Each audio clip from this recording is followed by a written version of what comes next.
आता पोळा आलाय, आधुनिकता वापरू नका असं म्हणत नाही,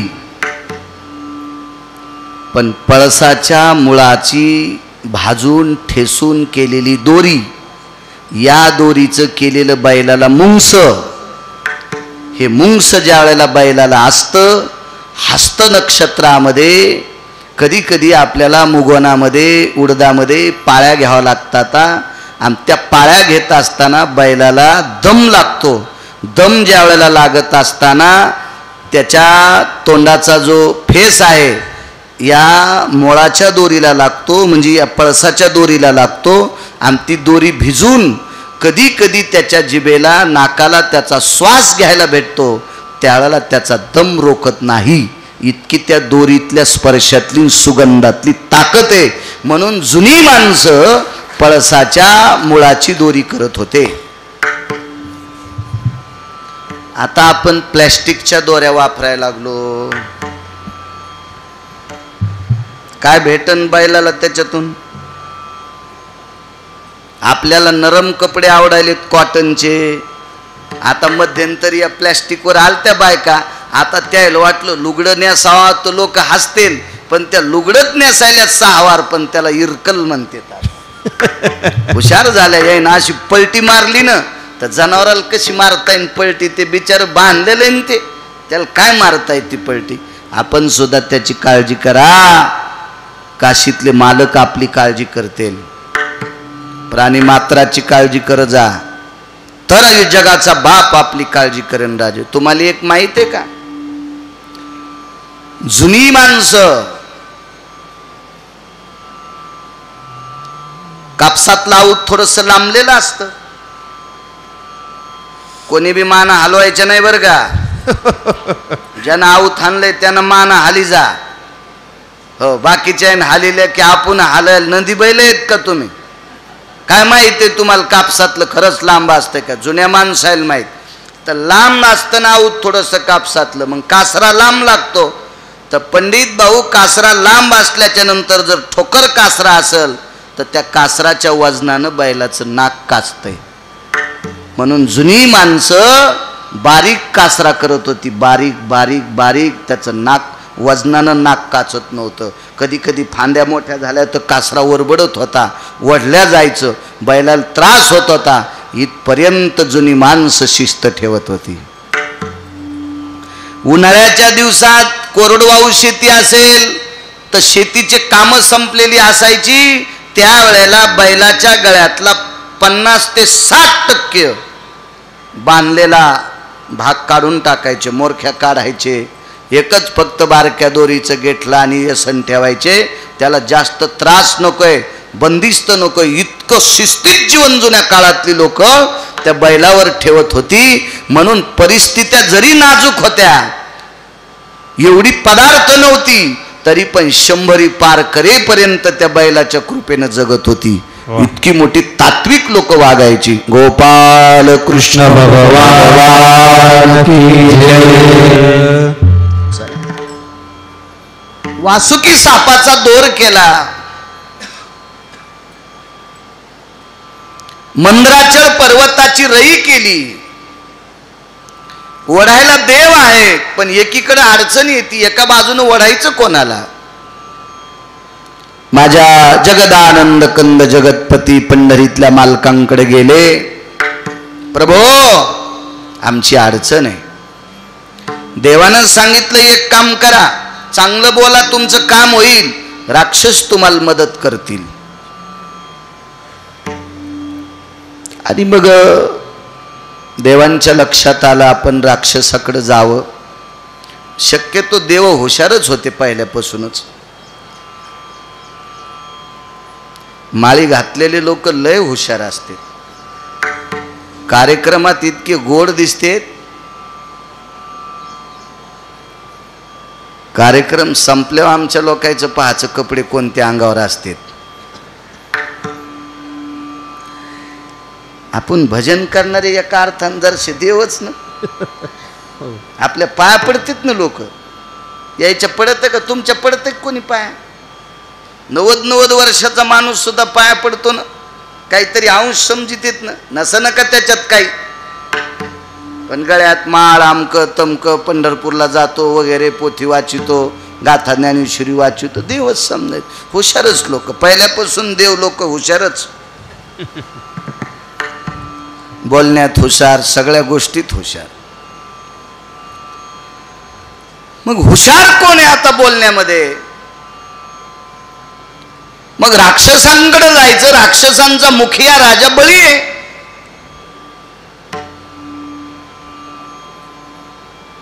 बळी महाराजांकडे गेले, स्वागत केलं बळीने.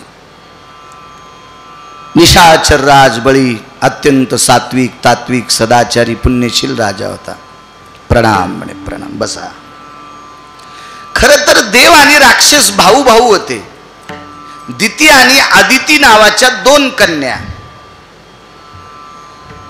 एकीला देव झाले आणि एकीला राक्षस झाले. दिती, आदिती, दनू, काष्टा, विला, तांबरा या 13 जणी होत्या. हरिदास शेठ. आणि हे विश्व 13 जणीपासून झालं.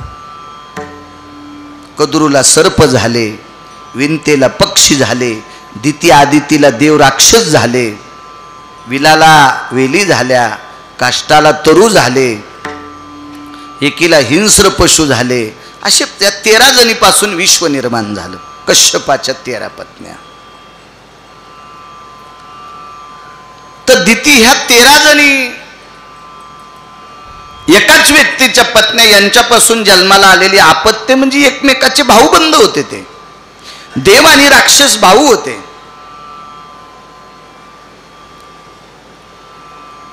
आघोरी प्रवृत्तीनं वागणारे राक्षस आणि सात्विक प्रवृत्तीनं वागणारी माणसं म्हणजे देव. पण ते भाऊच होते, भाऊच होते. चला आपली बांधव आलेत, आपली आहेत, बसा, या, आदर केला. काय काम आहे? काही नाही म्हणे, आमच्याकडे समुद्र मंथन आहे आणि आम्हाला अडचण येते, याच्याकरता तुमची मदत पाहिजे. बळीनं सांगितलं, मी फार दिवसापासून मागावा घेत आलो. तुम्ही जितकं गोड बोलता का तितकं गोड वागत नाहीत. बळी हुशार होता. बळी म्हणला, तुमचं अवघड काम आहे. तुम्ही मायबापाविषयी प्रेम सांगता पण मायबाप सांभाळीत नाहीत ना तुम्ही. म्हणजे आपल्याला म्हणायला बळी, आपल्याला म्हणायला, आपल्याला.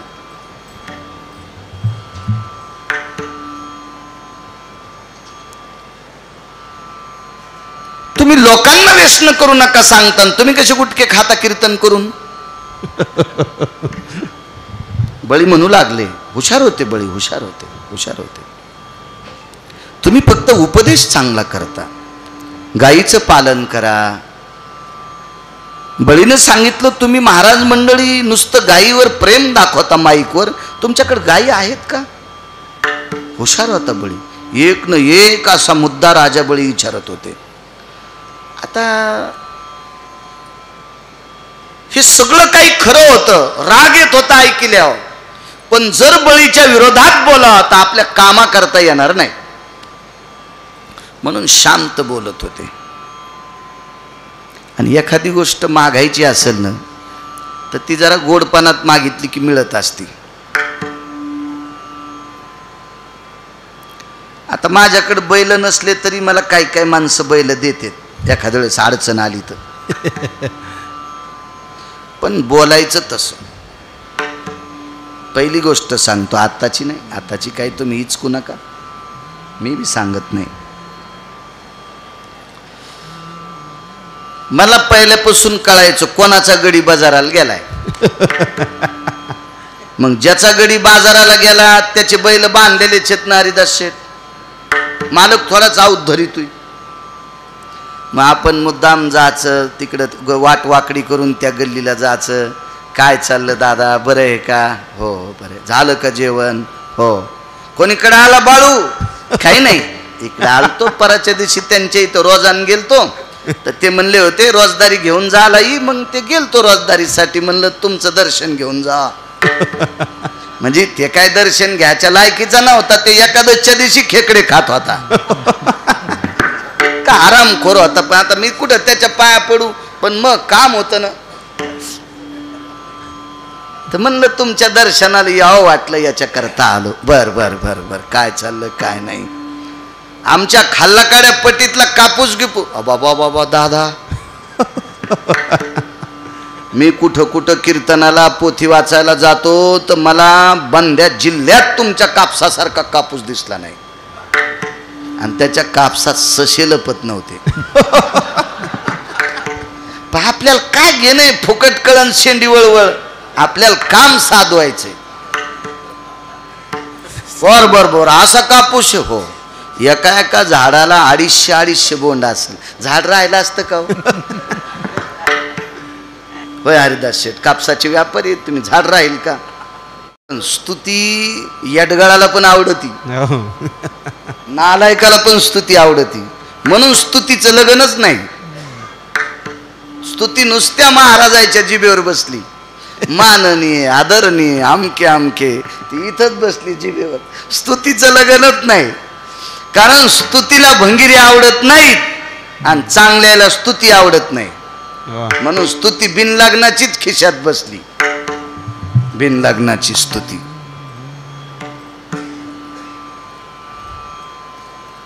चांगल्याला स्तुती आवडत नाही. पूज्यता डोळा न देखावी, स्वकीर्ती कानी न ऐकावी. अधिकारी लोकांना स्तुती आवडत नाही, संतांना. न करावी स्तुती माझी संत जनी, न करावी स्तुती माझी संत जनी, न करावी स्तुती माझी संत जनी, न करावी स्तुती माझी संत जनी. होईल या वचनी अभिमान, होईल या वचनी अभिमान, होईल या वचनी अभिमान, होईल या वचनी.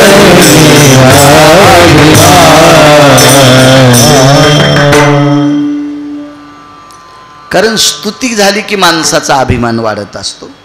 नकोय. गेलो आम्ही, बसलो तिथं. बर बर बर बर, तो काय चाललं बाळू, काय नाही.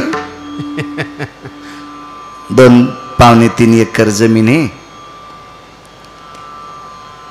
तुमच्या पलीकडून 2 पट्ट्यावाला. हो मला माहित आहे बिबीवालं. हो हो, तुलाच का अजून काही इकलंस. नाही हाय, अजून इकायची अडचण नाही आली. काय नाही, बरं आहे सध्या, हाय जशाल तसं ठेवलं. काय लावलं त्याच्यात. नाही कापूस लावलाय. बर बर, मग पाळीचं याचा काय मेळ. काही नाही दादा, मागत असतो बैल एखाद्याला. आता 10-12 दिवस झालं बैल कोणाची भेटलेत नाही, आणि वापशावर आणे एवढं तण झालंय. बर बर बर बर, आमचा गडी बाजाराला गेलाय, घेऊन जाय बैल. दादा तुमचे बैल नेऊन आऊत कोणाचं लावू, येठण कुठून आणू. येडपटेस का काय. आमच्या बैला दुसऱ्याचं आऊत जमत असतं का. हा, आऊत आमचं, येठण आमचं, आणि बैल बी आमचे. मी म्हणलं दादा तुमचे बैल इतके महागा मोलायचे, हाळीच्या बाजारातून आणलेला 2.5 लाखाचा जोड, आणि आमची जमीन जरी अशी जरा खंटाळी जमीन आहे. अरे हा ना, आकारानं. पण दादा आमच्या जमिनीत गवत कुसळे, तुमच्या बैलाला महालेर खाचा नाद आहे. महालेर कळत ना. हो, पवना खाचा नाद आहे. हा, मका खाचा नाद आहे. आणि आमच्या रानात पवनान महालेरन मका चित्रात नाही. जाऊ दे बाबा, पोथी हे वाचितूस. 2 पेंड्या मका आमचीच कापून. माहित 2 गाईन 2 वाघारी होत्या. हो, एका वाघारीचं नाव मंजुळी, एका वाघारीचं नाव दुशाली.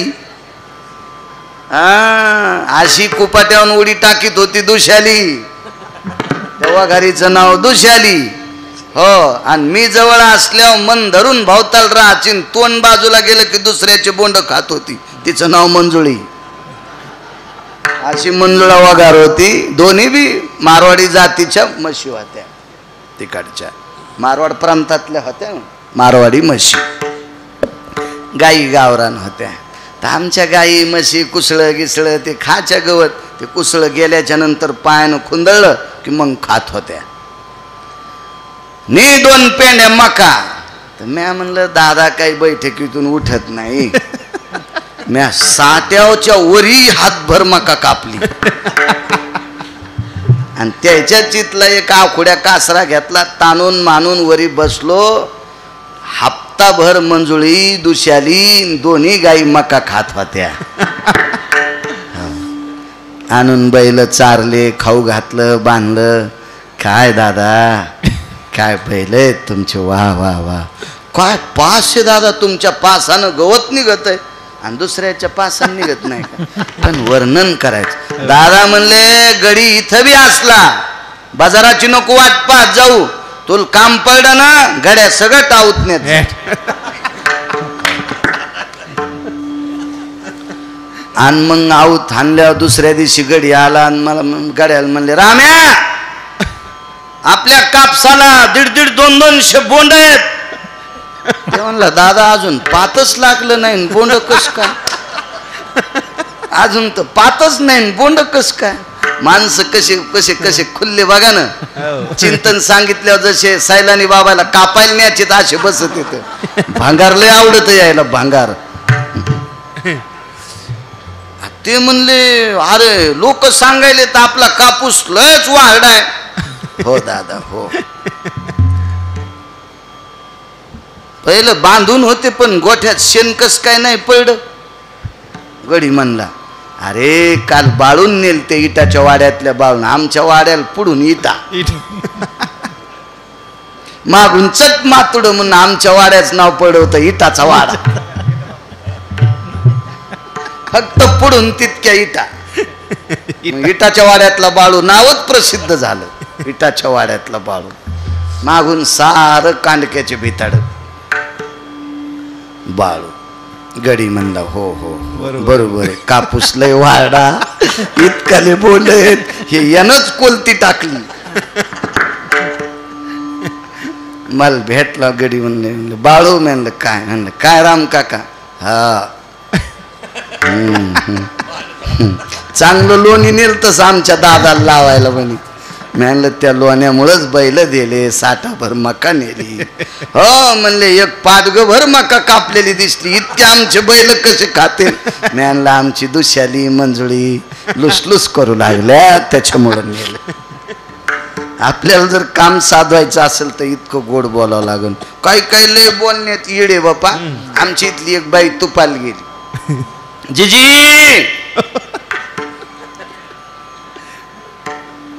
ताकाला गेलती. ताक आहे का. जिजीनं असं पाहिलं. जिजी लय दाड होती, ती नवऱ्याला ताक देत नव्हती तर दुसऱ्याला देती का अशी पाहिल्या बरोबर. पण ते नवीन लग्न झालेली पोरगी होती, तिला वाटलं विचारावा ही. पण ही ताकाला जाणं एक जण तुपाला येणं संगत झालं. जिजी तूप आहे का, किती पाहिजे. 20 किलो. बाई जिजी म्हणली 2 महिन्यात छटाक तूप विकलं नाही, पण तो पायगुण किती चांगला आहे पाय बरं.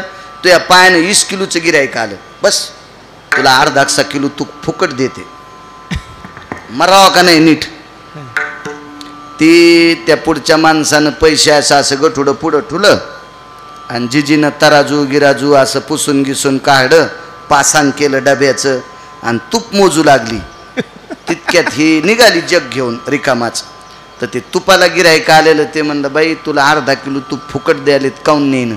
ते म्हणली हिच्या इथलं दूध तूप दही ताक लोणी मी कशीच पाहत नाही. काऊन हिच्या म्हशी कवाबी हागंदारीलाच चरत्यात. त्यानं पैशाचं गठुडं उचललं, डबं उचललं, ते घरी गेलं. पाशा काय काय बोलणार आगाऊच न माणसं असते. असं बोलल्यावर कुठं काम होत असतं का. अवघड काम बाप्पा.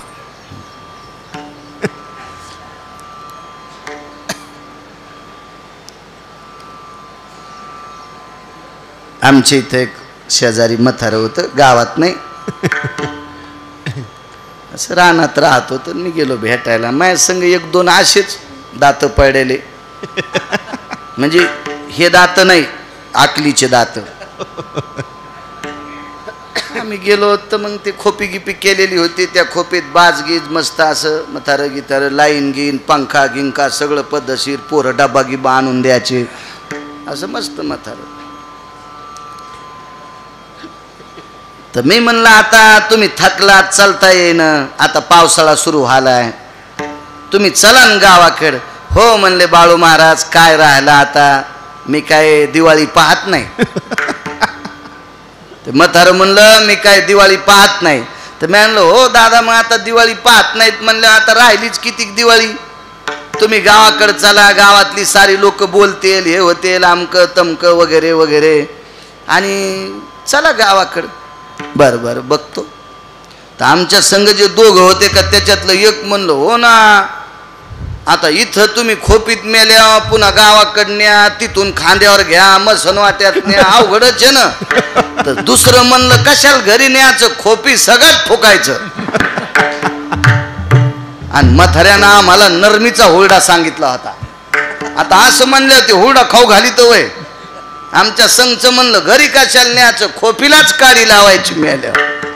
त्यानं गड्याला सांगितलं नरमीचा नकून, कडकीचा नकून, कोणताच नको यायला काढून दे, पाणी देऊ नको. अशी भाषा काय अशी असल्यावर कसं शक्य. चला. राजा बळी हा इतका काटेकोरपणाने बोलत होते, पण देव मानाखाली घालून ऐकत होते. त्याला माहिती आपलं याच्याशी काम आहे. बळीनं सांगितलं मी मागावा तुमचा घेतला, सगळं काम शोधित आलो तुमचं मागचं, पण तुम्ही आमच्याशी आधटपणानं राहता. चला भाऊबंद आहेत, माझ्याकडे आलात, तुमचं मी काम करतो, पण फुकट करणार नाही. काय घेताल? समुद्र मंथनातून जेवढ्या वस्तू निघतील त्याच्यातल्या अर्ध्या घेऊ. बर बर बर बर. देव म्हणले काय हरकत नाही, अर्ध्या देऊन टाकू. पण बळी लय हुशार होता. बळीने विचार केला, वस्तू जेवढ्या जेवढ्या अर्ध्या हे चांगल्या हे घेतील, आणि अर्ध्या यायच्या ज्या कामाच्या नाही त्या आपल्याला देतील. बळीने सांगितलं तसं नाही, पहिली वस्तू निघल्याच्या नंतर ती कोणी घ्यायची ते आत्ताच ठरवायचं. पहिली जर तुम्हाला असेल तर दुसरी आम्हाला, दुसरी आम्हाला असेल तर तिसरी तुम्हाला, तिसरी तुम्हाला असेल तर चौथी आम्हाला. एक तिकडं एक इकडं, एक तिकडं एक इकडं, म्हणजे कोणाच्या नशिबानं कशी बी येऊ मग वाटण्यासारखे. तुम्हाला आंब्याची मोजणी कळत होती का? आंबे पहिले तोडायला माणसं येत होते ना, खुडीनं आंबे उतरीत होते. खुडी म्हणतात का काय तुमच्याकडे?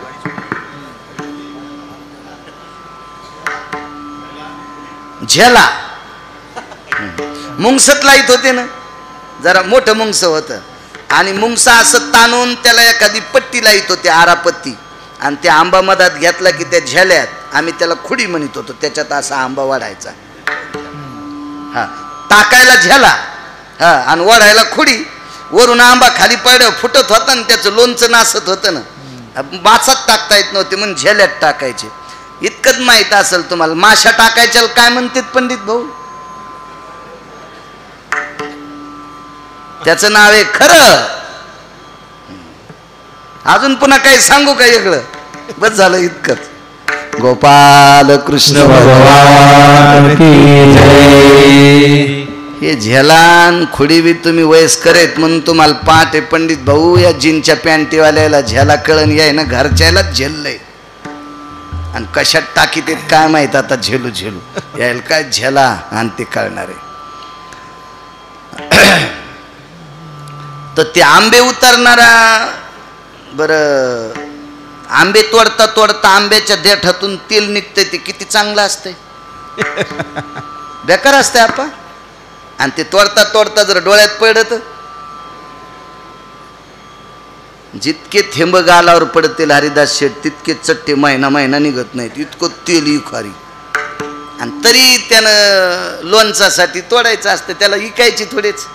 वर्षभर गरीब माणूस, भाजी भेटत नाही, लोणचाची फोड टाकली, गेले शेतात, त्या लोणचासोबत दुपारची सकाळची भाकरी खायची, कधी कधी संध्याकाळी खायची. याच्यासाठी गरीब आंबे तोडायचे, मोठ्याल्याच्या घरचे. तर मोठाले आंबे तोडल्या ते तेल थिजल्या मग मापायला याचे. माप कोणता होतं माहितीये का? सायखडीचं. तुला नाही कळत, तुला कुठून कळणार आहे? आणि तुम्हाला तरी कुठं कळत?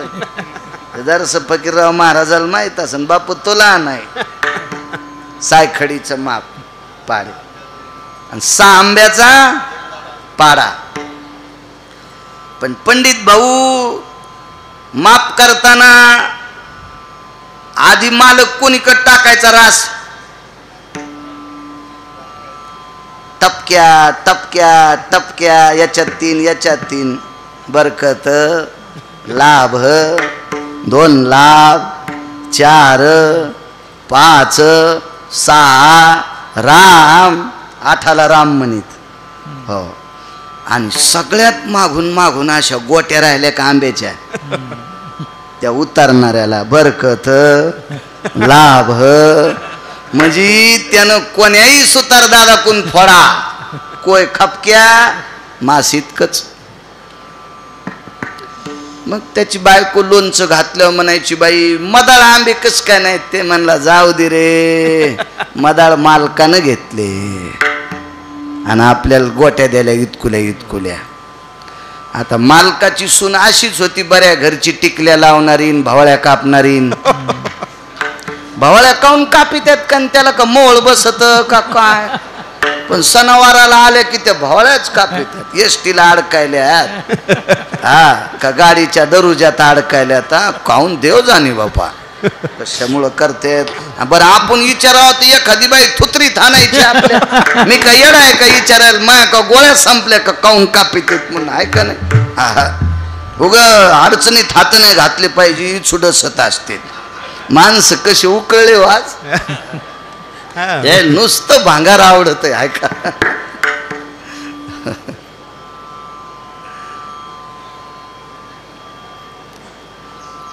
आणि मग ते लोणचं गेलं नासून.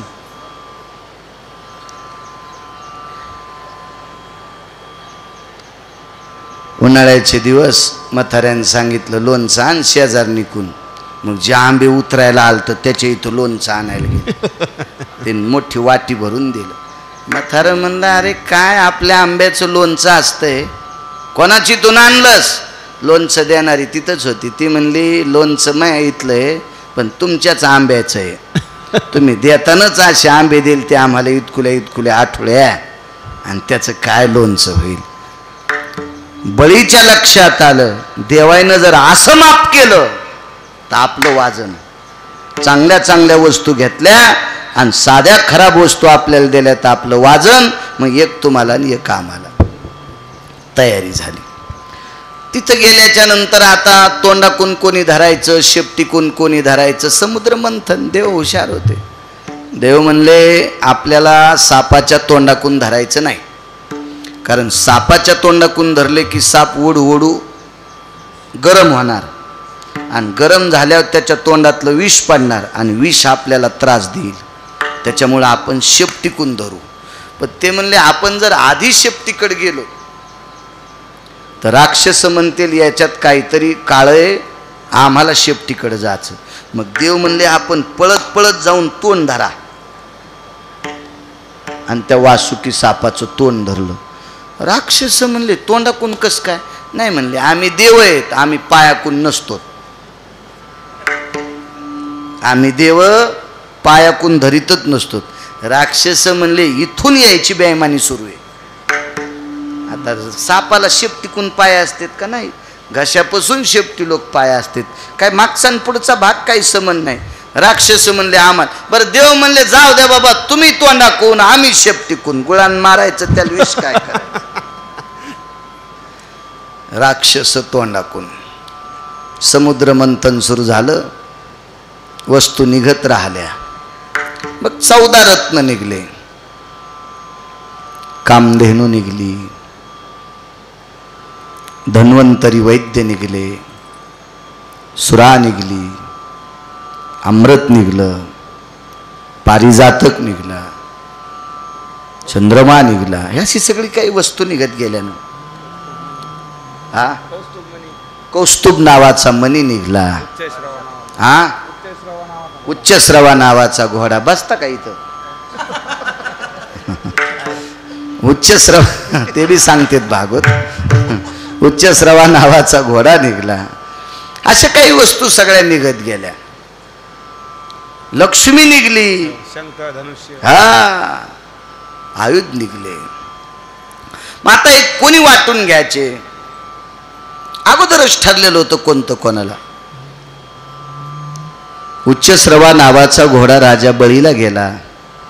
ऐरावत नावाचा हत्ती इंद्राला आला. कामधेनू नावाची गाय ऋषीमुनींना देण्यात आली. विभागण्या झाल्या. लक्ष्मी भगवान विष्णू परमात्म्याला दिली.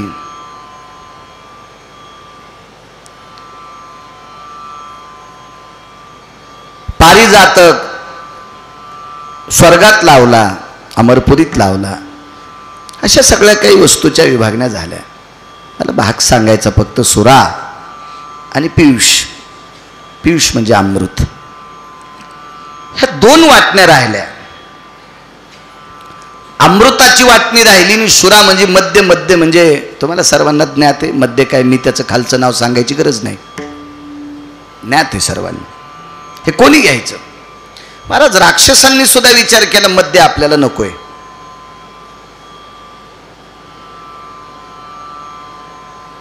काल बी सांगता सांगता राहिलो तुम्हाला. शुहिका नावाची हिरण्यकश्यपूची बहीण ही माहेरात मृत्यू पावली. माहेरात वाक्य नीट ऐका बरं का. ज्या वेळेला तरुणपणामध्ये एखाद्या वर्तनाने किंवा एखाद्या क्रियेने मुलगी सासरी मृत्यू पावते, त्यावेळेला माहेरातली माणसं तिकडच्या लोकांना तोडायचा प्रयत्न करतात. पण ही मुलगी माहेरात मृत्यू पावली, भावाच्या घरी. आता भावाच्या घरी मृत्यू पावल्याच्या नंतर तिच्या नवऱ्याचं नाव होतं विप्रचिती.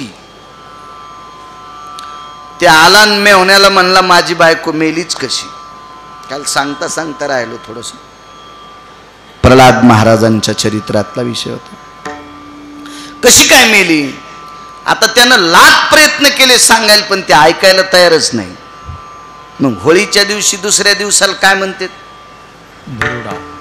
धुरुडा. आपल्या मराठवाडी भाषेत त्याला धुरुडा, शास्त्रोक्त भाषेमध्ये धुलिवंदन, धुरुडा म्हणते. आता तो मेहुणा शांत बसण्यासाठी बोकडाची दावण आणि सुरेचा रांजून द्याला. सुरा मदिरेचा रांजून द्याला. आणि मग ते काय खाण्यापिण्यात असं मग्न झालं आणि बायको मेल्याचं दुःख विसरलं. माझं असं एक मत आहे, त्याची बायको होळीच्या दिवशी मेली म्हणून त्यानं सुरा पेली दुसऱ्या दिवशी. आपलं कोण मरत बरं नेमकं धुरड्याच्या दिवशी दारू प्याला?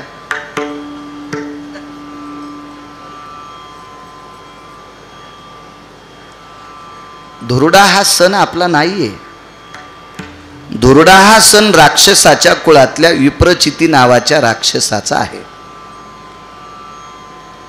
आपला धुलिवंदन आहे. त्या दिवशी चांगल्या प्रतीची माती अंगाला लावणे. त्या दिवशी जर तुम्ही शेतात जाऊन थोडं ऊन पडलं असेल तर अशा वेळेला काळी माती चाळून घ्यायची, ती माती ओल्ली करून अंगाला लावायची. आणि त्या अंगावर माती जर आपण मग त्या उन्हानं वाळली तर अशी त्वचा आकसून येते. म्हणजे त्वचेचे विकार 12 महिने होत नाहीत. असे कितीतरी प्रकार सांगितले धुलिवंदनामध्ये. आपण ते करत नाही. आपण राक्षसाचा सण साजरा करतो. नाही महाराज मी कधीच घेत नाही, पण धुरड्याच्या दिवशी घेतो. मूर्ख आहे तो, मूर्ख आहे. तो सण आपला नाहीये. कधी कधी जुनं बघत जा, लक्षात येईल तुमच्या. आपली सण किती पवित्र आहेत, किती शास्त्रोक्त आहेत, किती पुराणोक्त आहेत, किती वेदोक्त आहेत, किती ऋषीमुनींचा त्याला आधार आहे. इतकी पवित्र सण आहेत आपली. आपण ते आजमावत नाही. आपल्याला भंगार आवडतं काही पण. चला, लक्ष्मीच्या बाबतीत सुद्धा वाद झाला. राक्षसांना वाटायची मला असावी, देवांना वाटायचं मला असावी. देवात पण वाटायची, प्रत्येक देवाला वाटायचं मलाच असायची. पण लक्ष्मीनं कुणाला अशी अडचण पडूच दिली नाही. लक्ष्मी ज्या वेळेला समुद्रातनं प्रगट झाली त्यावेळेला तिच्या हातात एक हार होता आणि त्या हारातली जी फुलं होती का ती फुलं मेघश्याम होती. म्हणजे कधी कधी आकाश पंडित भाऊ बदलतं ना त्यावेळेला असं आकाश निळसर दिसतं. मेघ ते आकाश आणि तसा रंग होता. आणि लक्ष्मी आणि त्याचा खाली उदाहरण जर सांगायचं शेतकरी राजाला तर तुमच्याकडे जवसाला काय म्हणते? जवस किंवा आळशी. हो, जवस कधी पेरते? आता का पुढच्या पेरणीला? पुढच्या. हा, जवस साध्या रानावर येत नाही बरं. ज्या रानात बिना पाण्याचं जवस येतं ती जमीन क्वालिटीची. एक जण म्हणला मी जवस पेरलं ना आलंच नाही, त्याची जमीन पाहायला गेलो तर लाहोराच्या पोटाला खडे टोचू लागले. तुम्हाला माहितीये का लाहोरा फुफुट्यात आंघोळ करतात. लाहोरा नावाची एक जात आहे म्हणजे पक्ष्याची, त्या फुफुट्यात आंघोळ करतात. तर फुफुट्यात आंघोळ केल्याच्या नंतर लाहोर उडाल्यावर रक्ताचा थेंब पडला. मी म्हणलं जिजी, मी लाहोराला जिजी म्हणलो, रक्त कस काय? हे रानच असं आहे म्हणे, याच्यात सारे खडेच येत. आंघोळ करता करता पोटाला टोचले. आणि त्या रानात जवस पेरल्यावर कसं येईल? जवसाला रान वेगळं लागतं, देशपट्टीतलं रान लागतं त्याला. तर त्या जवसाला फुलं नाजूक आहेत हरिदास, छोटी छोटी फुलं आहेत, पण त्याचा रंग पंढरपुरातल्या मालकासारखा आहे. पंढरपुरीचा निळा लावण्याचा पुतळा. आणि लक्ष्मीनं सांगितलं माझ्या हातात जो हार आहे त्या हाराचा फुलाचा जसा रंग आहे मी त्याची. मग सगळ्या जणांना आपल्याकडे पाहिला, आपला काही याच्यासारखा रंग नाही. तसा फक्त नारायणाचा होता, तो फक्त पंढरीतल्या मालकाचा होता, तो भक्त गोपालकृष्णाचा होता, तो जगदानंद कंद जगतपती विष्णू परमात्म्याचा होता. लक्ष्मी देऊन टाकली. त्याशी समर्पिली ओ रमा. मग नारायणाला लक्ष्मी रमा देऊन टाकली. अप्सरा निघल्या. अप्सरांची नावं भरपूर आहेत, फार सुंदर स्त्रिया. तर शक्यतो सगळ्यांनी विचार केला ह्या अप्सरा इंद्राला देऊन टाका. इंद्राला पुण्य संपिण्यासाठी. भोगवादी असतो राजा, अमरपुरीचा राजा हा भोगवादी आहे आणि नाना प्रकारच्या भोगाची पूर्णता करत असताना त्याचं पुण्य लवकर संपत याच्याकरता त्याला देऊन टाकल्या त्या अप्सरा. प्रश्न पडला सुरा आणि पियुष. राजा बळी आहेत, प्रभू आहेत, बसलेले आहेत. काय करायचं प्रभू आपण आता? याची वाटाघाटी करायची, नेमकं काय कसं ठरवायचं? भगवंतानं सांगितलं अमृत आणि सुरा याच्या वाटण्या होतील. तुम्ही तुमच्या 2 पंक्ती धरा. त्याच्या अगोदरचा प्रश्न आहे. राजा बळीच्या लक्षात आलं तर देव आपल्याला अमृत देत नाहीत म्हणून बळीनं तो कलशच हरण केलता. बळीने मुक्काम केले 4. आपण नशिबवान आहोत. राजा बळीनं अमृताचा कलश घेऊन आपल्या महाराष्ट्रात मुक्काम केला, नाशिकला. म्हणून काही ठराविक वेळेच्या नंतर आपल्या महाराष्ट्रात नाशिकला कुंभ भरतो. आता 27ला महाराष्ट्रात आहे, मागे प्रयागराजला झाला, आता 27 मध्ये आपल्या महाराष्ट्रात आहे, नाशिकला आहे. नाशिक ही देवभूमी आहे. मर्यादा पुरुषोत्तम रामचंद्रांचा वास त्या भूमीतून झालेला होता. भगवान त्र्यंबक राजाचं वास्तव्य त्या मातीत आहे. वारकरी संप्रदायातले आधारीव निवृत्ती दादांचं वास्तव्य त्या मातीत आहे. जगदानंद कद्न जगज्जननी सीताई साहेबांचं वास्तव्य त्या मातीत आहे.